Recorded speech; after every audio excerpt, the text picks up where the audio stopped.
चलो नेक्स्ट शुरू करते हैं। बिस्मिल्लाहिर्रहमानिर्रहीम। अच्छा, लेक्चर नंबर 10 है chemical formula and how to write a chemical formula. ये बहुत ही अहम है। तो आज जो बोर्ड का पेपर हुआ था 10th क्लास का केमिस्ट्री का, उसके अंदर क्वेश्चन भी आया था chemical property of the acids.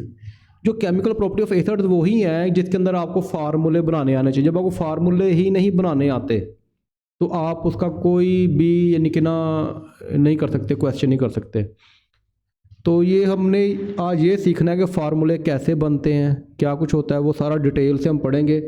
और ये बहुत ही इंपॉर्टेंट टॉपिक है, इसको ज़रा अच्छे से समझ लेना है, फिर ही सारे प्रॉब्लम हल होंगे। यानी कि ये आप ये समझ लो पूरी आपकी बुनियाद है। ये अब बुनियादी काम अब आप शुरू हो गया कि बेस आपकी बन जाएगी। कहते हैं नींव पाना, ये नींव डालनी है कि जिससे आपका ना फार्मूले आपको बनाने आ जाएंगे। अच्छा, केमिकल फार्मूले की डेफिनेशन क्या होती है? ये सिंपल ही है। Compound are represented by the chemical formula as element are represented by the symbols. कहते हैं जिस तरह आप एलिमेंट को सिंबल से ज़ाहिर करते हो ना, जिस तरह सोडियम का सिंबल क्या है? Na। और पोटाशियम का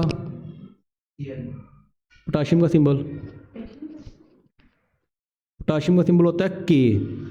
हाँ जी। और हाइड्रोजन का H और ऑक्सीजन का O। ये सिंबल्स हैं। लेकिन जब हम सिंबल्स को जोड़ते हैं, जोड़ने के बाद क्या बनता है? कंपाउंड बनता है। उस कंपाउंड को जो हम क्या बोलते हैं?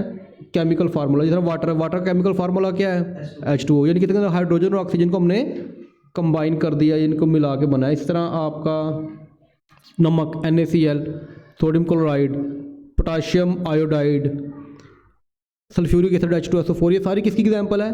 केमिकल फार्मूलाज की एग्जांपल है। क्लियर होगी बात यहाँ तक? अब सवाल ये बनता है कि ये फार्मूला बनता कैसे है, इसको किस तरह लिखते हैं? ये कि H2 आया तो ये 2 कहाँ से आ गया? ये H2SO4 के अंदर ये 2 कहाँ से आ गया? 4 कहाँ से आ गया? अब इसको हम एक्सप्लेन करेंगे। तो इसके ना 5 स्टेप्स हैं, तो हर स्टेप को 1 बाय 1 पढ़ेंगे हम। पहला स्टेप क्या है? पहला स्टेप पर right the symbol of the 2 elements. Right positive first आइन। पॉजिटिव आइन पहले लिखना है और नेगेटिव आइन बाद में लिखना है।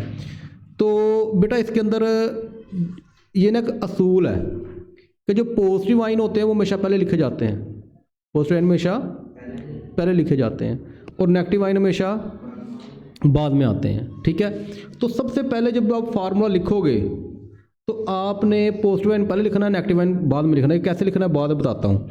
अच्छा, स्टेप 2 के अंदर क्या है? स्टेप 2 के अंदर बताता है the valency of each ion is written on the right top corner of symbols. अच्छा, अब ये देखो ज़रा, पहले मैं दूसरे पॉइंट को समझाता हूँ। अब देखो सोडियम है, सोडियम नज़र आ रहा है। अब सोडियम की जो वैलेंसी कहाँ लिखी हुई है? सोडियम की राइट साइड पे ऊपर की जानिब, इसे बोलते हैं राइट टॉप कॉर्नर। क्या बोलते हैं? अब देखो क्लोराइड की वैलेंसी किधर लिखी हुई है? राइट साइड पे टॉप कॉर्नर पे। अच्छा, जो एलिमेंट होता है ना, लेट को लो ये सोडियम है। सोडियम एक एलिमेंट है, इसके 4 कॉर्नर बनते हैं।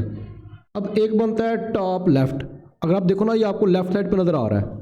इस तरह ही बनता है टॉप राइट, इस तरह ही बॉटम लेफ्ट और बॉटम राइट। लेकिन आपने हमेशा वैलेंसी कहाँ लिखनी है? टॉप राइट कॉर्नर पे।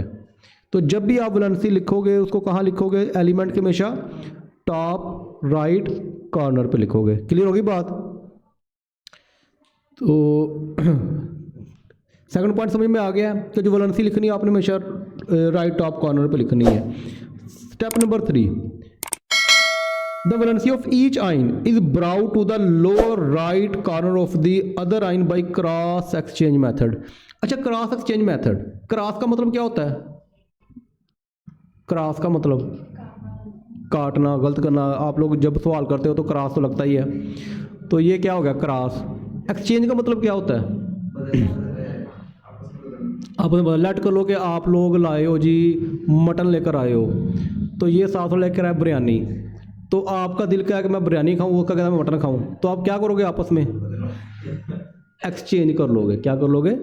एक्सचेंज। मैं भी लाया हूँ टॉफ़ी हैं, अगर मेरे साथ किसी ने करनी हो तो कर सकता है। तो कहने का मतलब ये है कि एक्सचेंज का मतलब अपनी चीज़ उसको दे देना और उसकी चीज़ ले लेना। सिर्फ देना नहीं, उसकी लेनी भी है। तो बहरहाल आप लोग लोगे पहले, दोगे बाद में। तो वैसे भी पाकिस्तानियों का यही हाल है। अच्छा, एक्सचेंज का मतलब क्या होता है? तबादला करना। एक एक दूसरे के साथ शेयर करना, अपनी चीज़ उसको दे देना, उसकी चीज़ ले लेना, यानी क्रॉस एक्सचेंज इसके अंदर वो शेयर भी करेगा और क्रॉस का निशान भी आएगा। अब देखो ज़रा, अच्छा मैंने क्या कहा था, मैंने फर्स्ट स्टेप में बताया था कि फर्स्ट स्टेप के अंदर जो होता है ना पॉजिटिव आइन, वो हमेशा क्या होते हैं, लेफ्ट साइड पे आते हैं। क्या आते हैं? Left side. ये देखो सोडियम लेफ्ट साइड पे है और ऑक्साइड राइट साइड पे है। तो पहले हमेशा हमने क्या लिखना है, पॉजिटिव आइन। सोडियम पॉजिटिव होता है, सोडियम का वैलेंसी कितनी है भला? सोडियम की वैलेंसी होती है +1। क्या होती है? +1। ये देखो नजर आ रही ना। तो पहले मैंने क्या लिखा, हमेशा पॉजिटिव, और दूसरे नंबर पे मैंने क्या लिखा, नेगेटिव। तो यही नहीं पहला स्टेप था, write the positive ion first and the negative ion later, कि पहले आपने हमेशा कौन सा आइन लिखना है, पॉजिटिव आइन लिखना है, और नेगेटिव आइन हमेशा आपने बाद में लिखना है। क्लियर होगी बात यहाँ तक? अब होता क्या है, होता अब आगे क्रॉस एक्सचेंज की बात। क्रॉस एक्सचेंज, अब देखो सोडियम की वैलेंसी कितनी है, 1+। ये अब आपको याद रखनी पड़ेगी, नहीं भी याद रखोगे तो मैंने धक्के से करवा देनी है, क्योंकि मैंने आपकी पूरी शीट एक आपसे फिल करवानी है। उस शीट के अंदर यानी कि ये सारे फार्मूले होंगे वो इसके अंदर मौजूद होगी, तो वो मैं आपको शेयर भी कर दूंगा, ठीक है। तो ये अब ये वैलेंसी जो है ना आपकी ऑक्साइड की, ये अपनी 2 वैलेंसी किसको देगा, सोडियम को, और जो सोडियम होगा वो अपनी 1 वैलेंसी किसको दे देगा, ऑक्साइड को। अब ये जो 2 है ये किसके नीचे आएगा, सोडियम के नीचे आ रहा है, और ये 1 किसके नीचे जाएगा, ऑक्सीजन के नीचे। तो लेकिन 1 लिखने की ज़रूरत नहीं होती, तो लिहाजा Na2 ये आपका क्या बन जाएगा, फार्मूला। जब भी आपने फार्मूला बनाना है आपने इसी तरह बनाना है। आपको सबसे पहले सिंबल्स का पता हो, अब सोडियम है, अब सोडियम का सिंबल ही नहीं पता तो आप फार्मूला कैसे बनाओगे। उसके बाद आपको उसकी वैलेंसी का पता हो, पॉजिटिव है कि नेगेटिव है। अगर पॉजिटिव है तो पहले लिखो, अगर नेगेटिव है तो बाद में लिखो। उसके बाद क्रॉस एक्सचेंज, अब देखो ये क्रॉस बन रहा है और ये अपनी वैलेंसी इसको दे रहा है, ये अपनी वैलेंसी एक्सचेंज भी हो रहा है, तो इसको बोलते हैं क्रॉस एक्सचेंज मेथड, यानी कि वो अपनी वैलेंसी एक दूसरे को शेयर कर देते हैं, दे देते हैं, ठीक है। तो इसकी समझ आ गई है। अच्छा, स्टेप नंबर 3 के ना आगे 2-3 पॉइंट्स हैं वो हम डिस्कस करते हैं। स्टेप नंबर 4 देखो, if the valency are the same, अगर वैलेंसी सेम हो तो इसका ऑफसेट हो जाता है। क्या होता है ऑफसेट का मतलब होता है कैंसिल हो जाना। अब इसको मैं समझाता हूँ आपको। फॉर ऑक्साइड कैल्शियम का सिंबल क्या होता है, Ca, और वैलेंसी क्या होती है, +2 होती है, ठीक है। और ऑक्साइड का आपने भी देखा था, ऑक्साइड का सिंबल क्या होता है O, और वैलेंसी कितनी है, -2।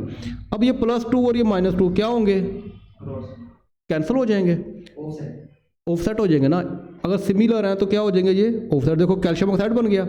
अब ये जो वैलेंसी थी इसके नीचे जानी थी और इसकी वैलेंसी इसके नीचे आनी थी, लेकिन असल में ये ऑफसेट हो जाएगा, तो ना तो ये 2 इधर जाएगा ना ये वाला 2 इधर आएगा, तो दोनों कैंसिल हो जाएंगे और क्या फार्मूला बनेगा, CaO। क्लियर होगी बात यहाँ तक।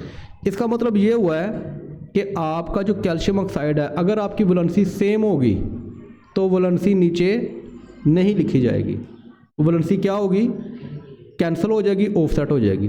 4 के समझ आ गई बात की।